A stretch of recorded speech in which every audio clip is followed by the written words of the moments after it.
कि आपके कोई डाउट है, वो डाउट आपके सोल्व कर दिए जाएंगे उसी टाइम। क्या मेरी आवाज क्लियर नहीं है आप तक?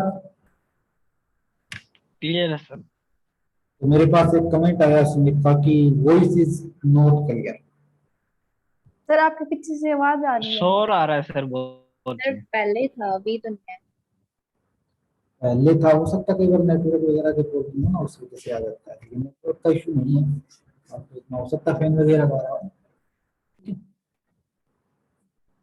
तो किसी भी बच्चे का अगर कोई डाउट होता है तो वो बच्चा किसी भी टाइम आके मेरे पास कॉल कर सकता है और आपके डाउट में सोल्व करवा दूंगा बाई फेस टू फेस। ठीक है। ऑनलाइन डाउट होते हैं आपके, कोई ऑनलाइन सोल्व करवाने, तो आप अपने डाउट मेरे पास मैसेज कर दीजिए, एक स्पेशल क्लास लेकर उस दिन सारे के सारे डाउट में सोल्व करवा दूंगा। ठीक है। एक बच्चे का मेरे पास मैसेज तो स्मिथ का था, पता नहीं किसका था, वो कुछ न्यूमेरिकल्स वगैरह में डाउट है। तो स्मिथ कोई दिक्कत नहीं है, न्यूमेरिकल वगैरह में डाउट है तो आप मेरे पास वो न्यूमेरिकल सोल्व भेज दीजिए, उनके सॉल्यूशन आपको भेज दूंगा। अगर आप आदमपुर से बिलोंग करते हो मेरे पास आ सकते हो, तो कल आ जाइए मेरे पास अकेडमी में मिलूंगा मैं। आज भी अभी मैं अकेडमी में हूँ, लेकिन अब तो मैं थोड़ी देर बाद लाइब्रेरी में चला जाऊंगा, लाइब्रेरी ज्वाइन कर रखी है मैंने, लाइब्रेरी को ओपन आप करिए तो मैं मेरी लाइब्रेरी में चला जाऊंगा पढ़ने के लिए। तो वहाँ पे आ जाइए, लाइब्रेरी में कोई दिक्कत नहीं है, अकेडमी में आ जाइए, कोई प्रॉब्लम नहीं है, लेकिन अपनी स्टडी को कंटिन्यू रखिए। ठीक है। मैंने खुद इन चीजों को फील किया कि 1 वीक मैंने मेरी स्टडी को छोड़ दिया, ड्रॉप कर दिया। ठीक है। उसके बाद मैंने आज मॉर्निंग से ही मैंने मेरी स्टडी को दोबारा उठाया, बुक्स को उठाया, तो थोड़ी माइंड में डिस्ट्रैक्ट हुआ, प्रॉब्लम्स भी हुई माइंड के अंदर भी, क्या कर रहा है, कैसे पढ़ रहा है, पढ़ा नहीं जा रहा है। लेकिन एक बार एक ऐसा टाइम आता है जिस टाइम हमें अपनी स्टडी को कंटिन्यू करना ही पड़ता है। वही सेम टाइम मेरे लिए है कि थोड़ा सा एक बार मन नहीं बन रहा स्टडी का, लेकिन धीरे धीरे कंटिन्यूसली उसको टाइम देंगे तो धीरे धीरे हमारी हैबिट बन जाएगी कि हमें इतने घंटे दिन में पढ़ना ही पड़ेगा। ठीक है। तो क्लासेस शुरू कर रहे हैं, आगे का टॉपिक शुरू कर रहे हैं। किसी बच्चे का अगर कोई डाउट होता है तो मेरे कॉन्टेक्ट नंबर सबके पास है, अकेडमी है मेरी बोगा मंडी के अंदर। ठीक है। तो आप मेरे पास अकेडमी में आ सकते हो, कोई प्रॉब्लम होती है तो आपकी वहां सोल्व कर दूंगा। रेगुलर भी बैच अपने कल से शुरू हो जाएंगे, जितने बैच है अपने वो कल से शुरू हो जाएंगे। +1 से अपने 9 से लेके +2 तक के physics, chemistry, maths, biology and other subject जितने भी हैं, उन सभी सब्जेक्ट्स के बैच अपने कल से 1 बजे से शुरू होने वाले हैं। तो आप आ सकते हो, पूरी बेस्ट फैकल्टी है। क्या सबसे बेस्ट आपके लिए पॉजिटिव पॉइंट होगा कि अन अकेडमी और वेदांतों के टीचर्स आपको बाई फेस पढ़ाएंगे। ठीक है।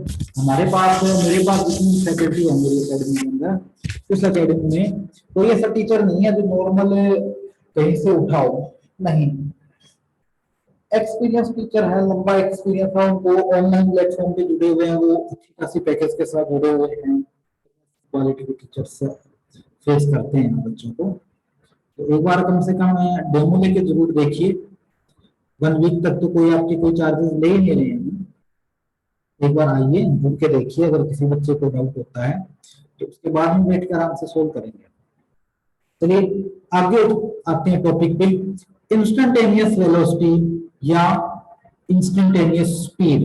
इंस्टेंटेनियस वेलोसिटी या इंस्टेंटेनियस स्पीड क्या होता है?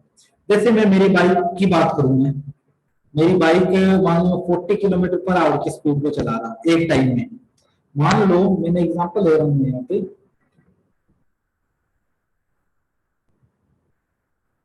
एग्जांपल लिया मैंने। ठीक है। मैंने देखा कि 10 ऑफ क्लॉक पे मेरी बाइक की स्पीड थी 40 किलोमीटर पर आवर थी। ठीक है। 10:05 पर देखा मैंने, मेरी स्पीड थी 60 किलोमीटर पर आवर। ठीक है।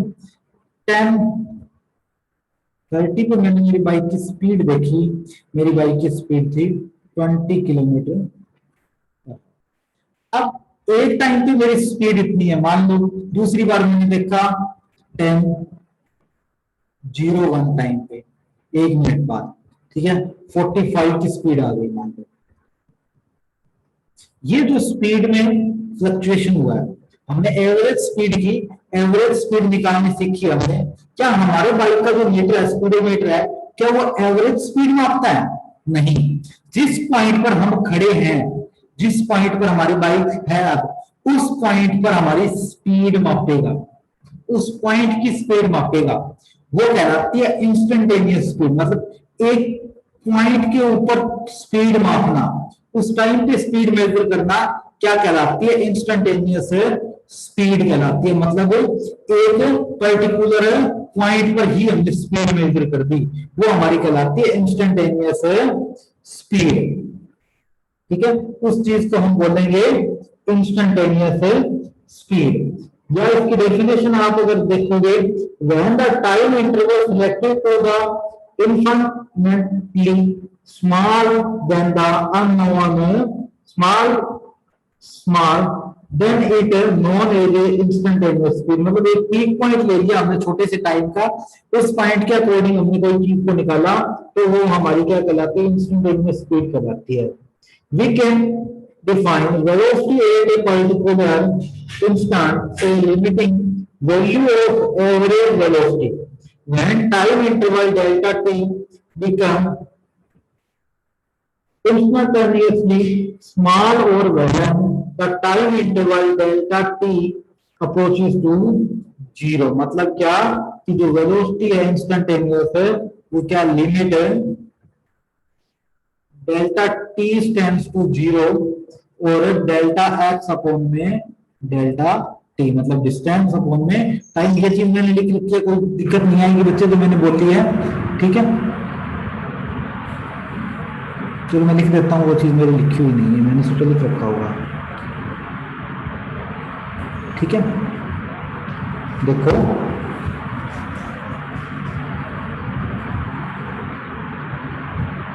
वी कैन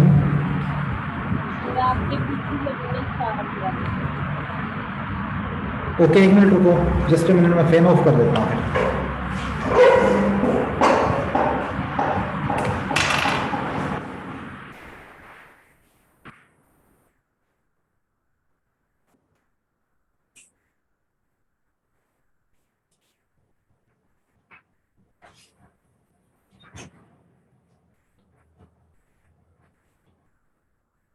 अब क्लियर है ना? Yes sir. ओके, वो फैन की आवाज आ रही थी, ऑफिस वाला फैन होता ना, इस वजह से। We can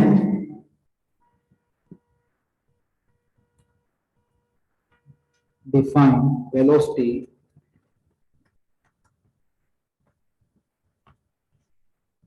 at a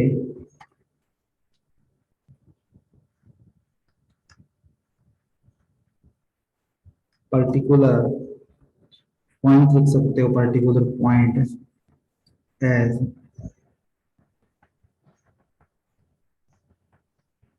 limiting value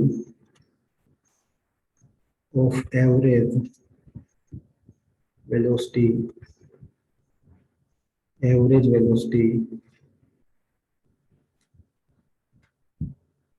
when time interval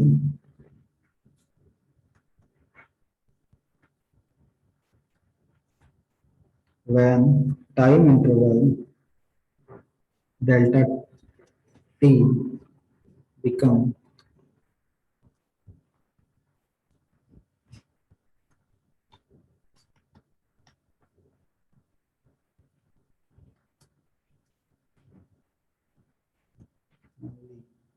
small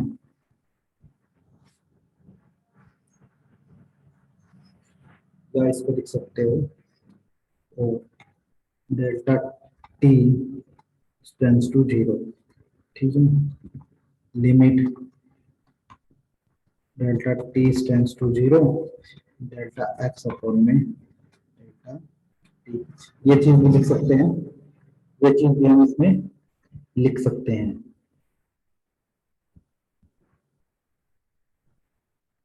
जल्दी से स्क्रीनशॉट ले लो।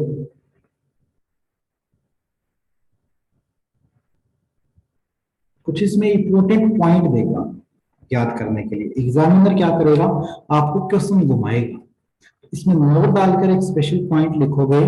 फॉर ए मूविंग ऑब्जेक्ट, कोई भी ऑब्जेक्ट मूव कर रहा है, ठीक है, the instantaneous speed at any point, मतलब किसी भी पॉइंट पर मुझे इंस्टेंटेनियस स्पीड निकालनी है। जैसे मैंने देखा कि 10 ऑफ क्लॉक पे मेरी स्पीड क्या थी, 40 किलोमीटर थी, ठीक है। 10:01 पे 45 आ गई, ठीक है। 10:05 पे स्पीड आ गई 60। इसने क्या कहा कि स्पीड एट एनी पॉइंट, मान लो मैंने इस पॉइंट की स्पीड निकाल रहा हूं, एक पॉइंट मेजर कर लिया, is equal to the magnitude of instantaneous velocity but average speed is given time interval always greater than और इक्वल है the magnitude of average velocity of interval of time.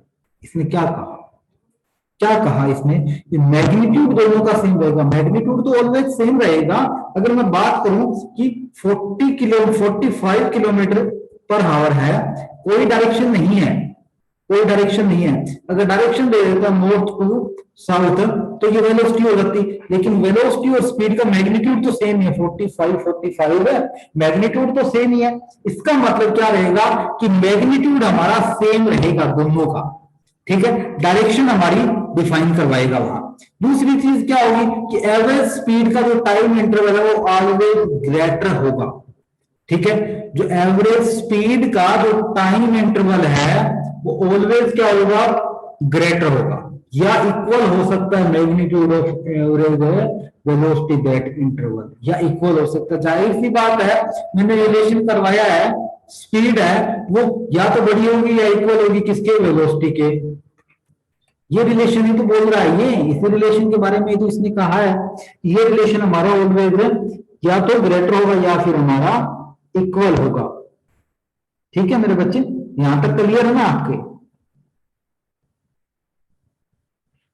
First और second unit है ना physics की आपकी, इसमें 11th की physics इतनी ज्यादा टफ नहीं है, इजी है, छोटे छोटे कॉन्सेप्ट है, आपने देखा है, इतनी क्लासेस हो गई अपनी, इन क्लासेस में आपने इन चीजों को ऑब्जर्व किया है कि किसी भी तरीके से कोई ऐसा बड़ा टॉपिक आया ही नहीं आपकी स्क्रीन पर अब तक जिसमें पूरा एक लेक्चर कंज्यूम, एक लेक्चर में 2 से 3 टॉपिक हमारे फिनिश हो रहे हैं। इसका मतलब कि नॉन मेडिकल है वो नाम बड़ा है, इतनी ज्यादा टफ नहीं है, वो साइंस है उसका नाम बड़ा है लेकिन वो इतनी ज्यादा टफ नहीं है।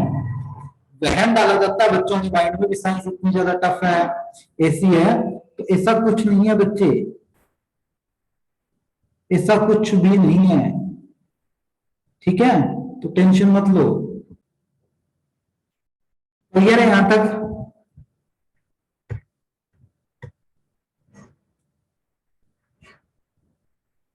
एक्सेलरेशन की बात करेंगे, एक्सेलरेशन की बात करेंगे।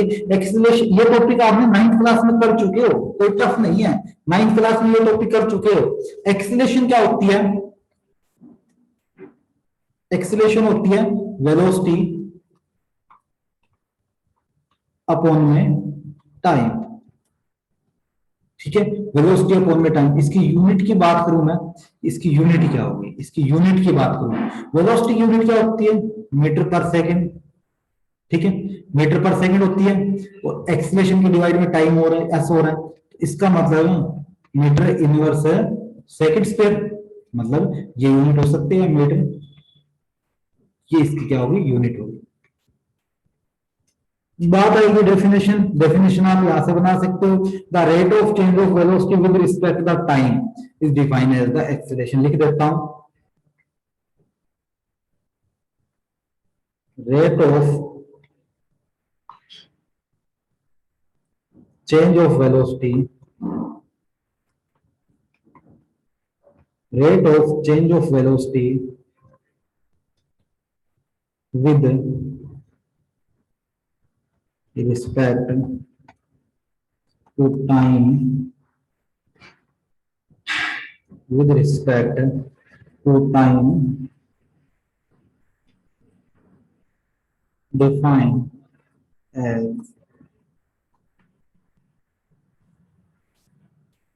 acceleration of object। अब बात आएगी एक्सेलरेशन का काम क्या हुआ, यूज क्या हुआ एक्सेलरेशन का। स्पीड का तो चलो कोई चीज है उसको मापने के लिए हो गया, ठीक है, एक्सेलरेशन कहां यूज हुआ, क्या आपने डेली लाइफ में कभी एक्सेलरेशन का यूज देखा है, एक बार कमेंट करके बताना आपने कभी डेली लाइफ में अपने एक्सेलरेशन का यूज देखा है। यहाँ इतने बच्चे हैं, बाइक सबको चलानी आती है, ठीक है, स्कूटी है, गर्ल्स स्कूटी चलाने में एक्सपर्ट है, ठीक है, कुछ गाड़ी भी चलानी जानती है, ठीक है। क्या एक्सीलरेशन का कभी आपने आज तक यूज देखा है? कभी कभी यूज किया एक्सीलरेशन का? बताओ मुझे। Sujeta, yes sir. Himanshu, yes sir.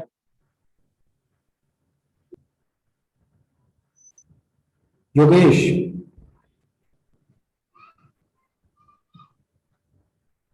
Yes sir.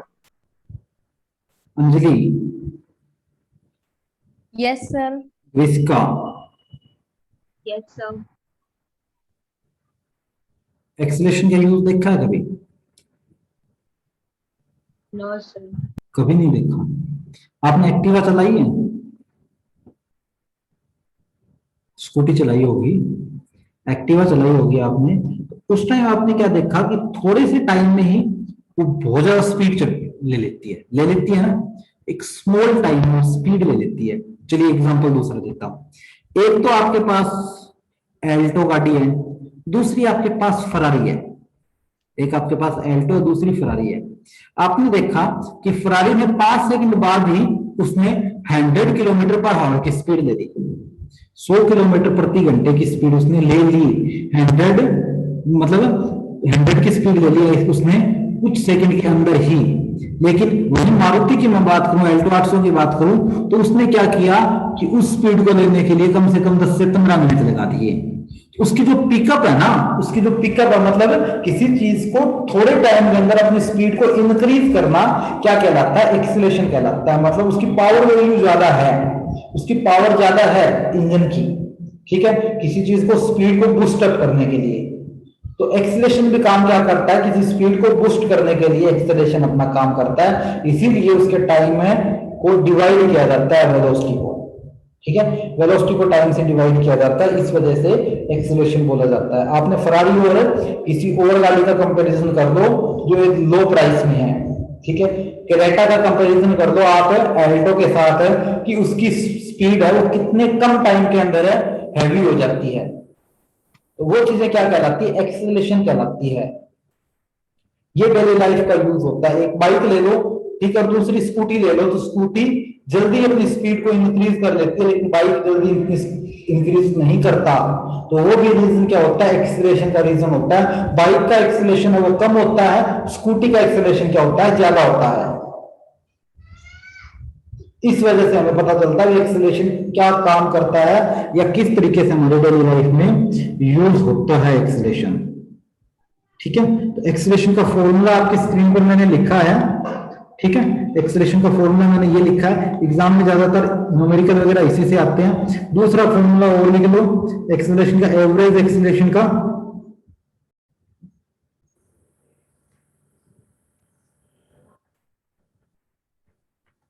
क्या होगा? v2 माइनस v1 अपॉन में t2 माइनस t1। ये क्या होगा? एवरेज एक्सीलरेशन का फॉर्मूला होगा। एवरेज एक्सीलरेशन का फॉर्मूला निकलेगा बच्चे। कोई डाउट नहीं होगा यहां तक?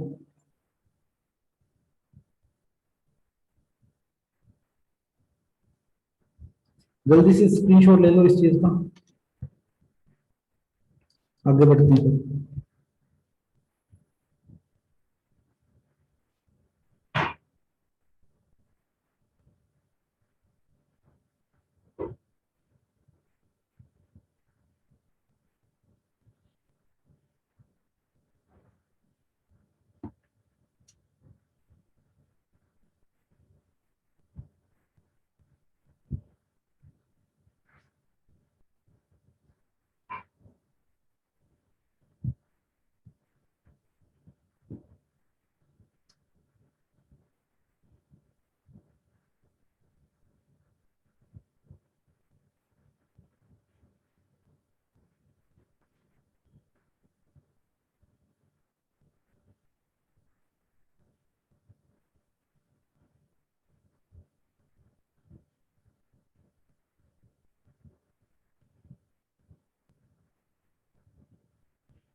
चलें आगे बढ़े।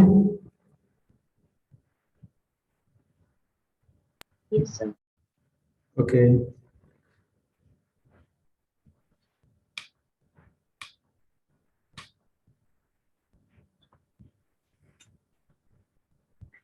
कुछ नोट डाल के पॉइंट लिखोगे। Straight line motion when the velocity and acceleration both are directed along with same direction have the same sign, the magnitude of velocity increase and such kind of motion is called acceleration motion। मतलब है क्या होगा, कोई straight line motion है, उस चीज के अंदर अगर मैंने वेलोसिटी को इंक्रीज करवा दिया तो उस वेलोसिटी को क्या कहोगे, एक्सीलरेटेड मोशन कहोगे। उस चीज को एक्सीलरेटेड मोशन कहोगे। एग्जाम में आएगा कि व्हाट इज एक्सीलरेटेड मोशन, उससे क्या कहेंगे हम, एक्सीलरेटेड मोशन क्या होगा। ये कुछ मैं शॉर्ट में नोट डाल के पॉइंट लिखवा रहा हूँ, ये पॉइंट बहुत ज्यादा एग्जाम टू रेलेवेंट इंपॉर्टेंट होते हैं, ठीक है। हर एक तरीके से इन पॉइंट्स को निकाल रहा हूँ कि आपके एग्जाम में किसी तरीके का कोई नंबर कट ना हो। दूसरा क्या होगा, when velocity and acceleration are along the opposite direction, अगर वेलोसिटी और एक्सीलरेशन दोनों अपोजिट डायरेक्शन में है, ठीक है, और आर हैविंग अपोजिट साइन, दोनों का साइन ऑफ मैग्नीट्यूड अपोजिट है, और वेलोसिटी को वहां पर डिक्रीज करवा दिया जाए तो उस चीज को क्या कहोगे, रिटार्डिंग मोशन कहोगे। उस चीज को रिटार्डिंग मोशन कहोगे। क्या होगा, अपोजिट होगा वेलोसिटी एंड एक्सीलरेशन, अपोजिट होगा वेलोसिटी और एक्सीलरेशन। साइन की बात करूं मैं, साइन की बात करूं मैं, वो भी क्या होगा, मेरे अपोजिट होगा, ठीक है। और वेलोसिटी की अगर मैं बात करूं, वेलोसिटी की बात करूं मैं, वेलोसिटी को मैंने यहां करवा दिया डिक्रीज। ये तीन कंडीशन जब फिल कर लेगा उस चीज को क्या कहोगे, रिटार्डिंग मोशन कहोगे, ठीक है। और जब ये तीनों की तीनों सेम हो जाएगी, ये भी सेम हो जाएगा, ये भी सेम हो जाएगा, ये इंक्रीज होना शुरू कर देगा, तो उस चीज को हम क्या कहेंगे, एक्सीलरेटेड मोशन कहोगे। उस चीज को हम क्या कहेंगे, एक्सीलरेटेड मोशन कहोगे। ये एग्जाम में आया हुआ है एक बार, इस वजह से मैं ये चीज आपके आगे शो करवा रहा हूं, ठीक है। बहुत बार एग्जाम में ये चीज पूछी गई है। क्लियर है बच्चे?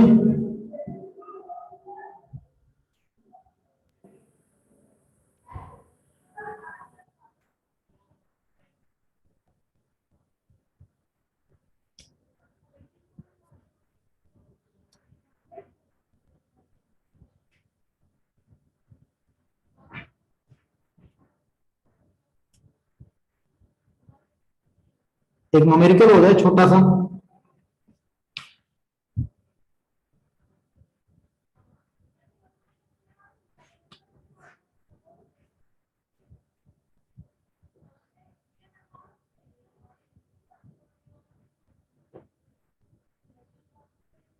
न्यूमेरिकल करेंगे, ये क्वेश्चंस बाद में करेंगे हम सॉल्व, ठीक है। इससे पहले एक छोटा सा न्यूमेरिकल करना जरूरी है इन चीजों के ऊपर।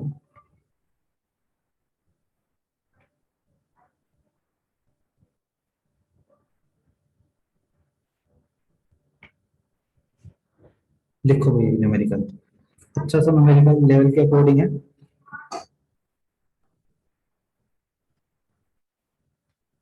The acceleration of particle, the acceleration of particle varies with time, T time के अंदर वो क्या कर रहा है, वेरी कर रहा है, ठीक है। इक्वेशन क्या दी है, A is equal to T square plus T plus 2, ठीक है। द पार्टिकल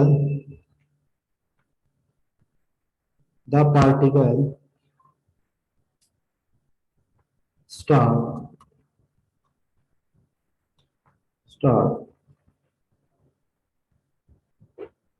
with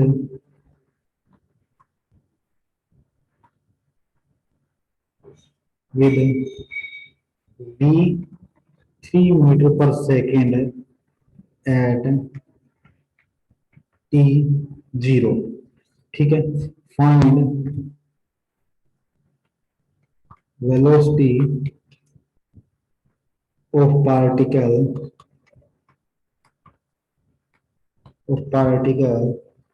at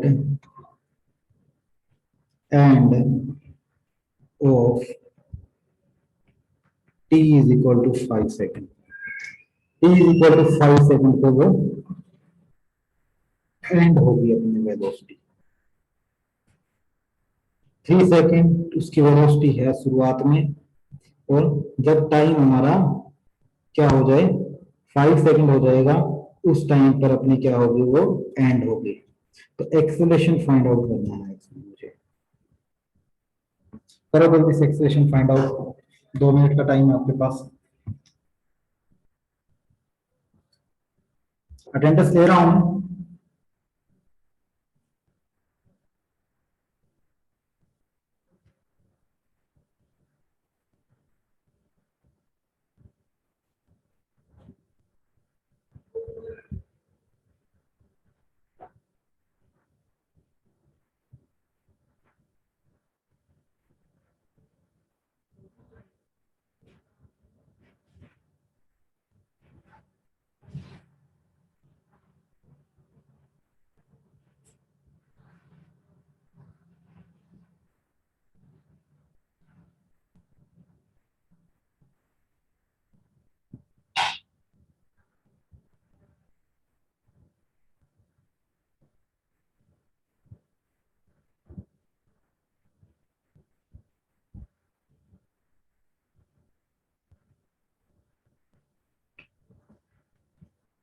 बताओ भाई क्या आएगा, मैं करवाऊं सॉल्व?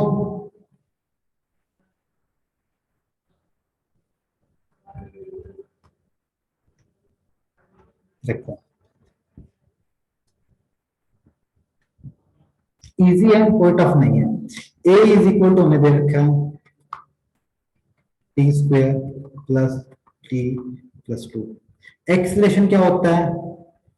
एक्सीलरेशन होता क्या है, इस चीज को मैं ये लिख सकता हूं ना, डी वी अपॉन में D T, D V upon में डी टी लिख सकता हूँ। एक्सीलरेशन वेलोसिटी अपॉन में टाइम इंटरवल होता है, तो D V is equal to मैं ये लिख सकता हूँ T square plus T plus 2, और इस पूरे के साथ मल्टीप्लाई क्या हो जाएगा, डी टी हो जाएगा ना।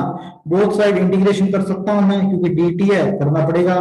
तो v इज इक्वल टू मेरे पास क्या है, टी के क्यूब अपॉन में 3 प्लस टी स्क्वायर अपॉन में 2 प्लस 2t, एक c कांस्टेंट भी आया, क्योंकि कई बार एक कांस्टेंट भी साथ में होता है, पता नहीं होता हमें।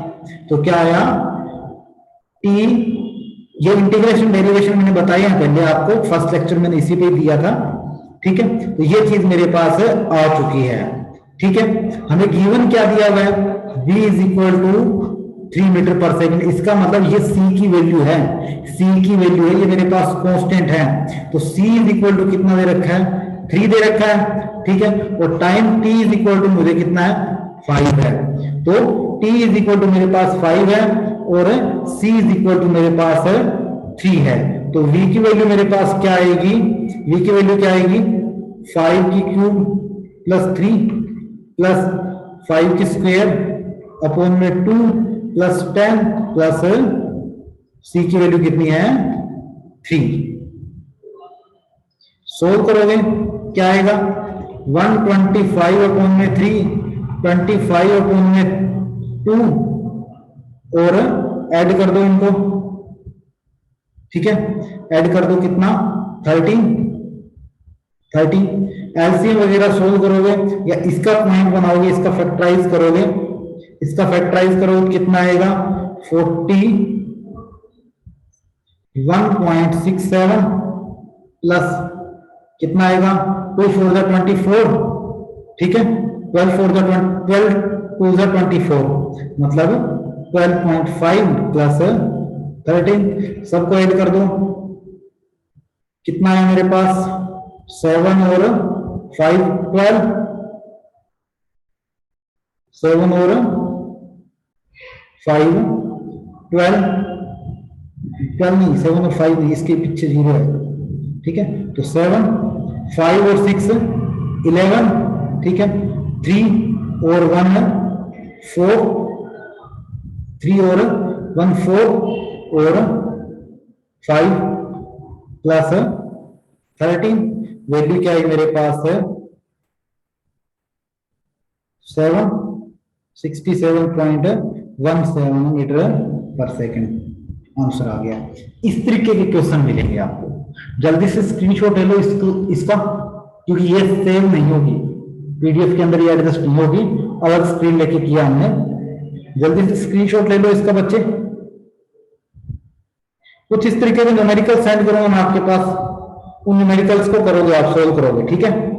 लगभग 5-6 न्यूमेरिकल है वो सोल्व सेंड करूंगा मैं आपके पास अभी जस्ट ही, उन न्यूमेरिकल्स को आप सोल्व करोगे, ठीक है। उन न्यूमेरिकल्स को सोल्व करोगे, कोई दिक्कत नहीं आएगी आपके।